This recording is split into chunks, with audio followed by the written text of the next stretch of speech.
Drying fruits and vegetables is the oldest way of preserving food that there is. The process is actually removing the moisture from the food to a point that insects will not be attracted to it because of the lack of moisture. Typically you'll find that vegetables will be dried to about a 5% water content and fruit to approximately 20% water content. There are three factors involved in successful dehydration of food. One, you have to have enough heat to draw the moisture out of the food. Secondly, you have to have the ambient air dry enough so that the moisture that's released in the air can be carried off. And third, you have to have adequate ventilation so that the moisture can be carried off. You want to select food that is at the peak of its quality.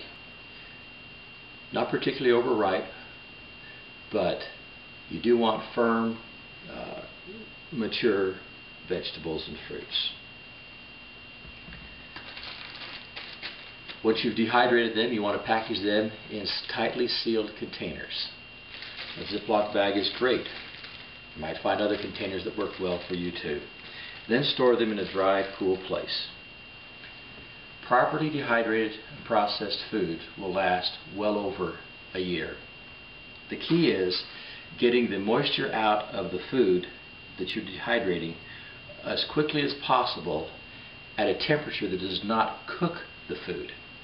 Drying is very simple, and with practice you'll become an expert in drying. Start with vegetables and fruits that you like and that you're going to use and going to eat, but also know why you're drying that particular fruit or vegetable, so you'll know what you're going to do with it when it is dried.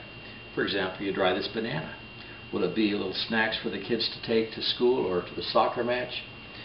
Or will you be drying corn and carrots, for example, for your regular food consumption?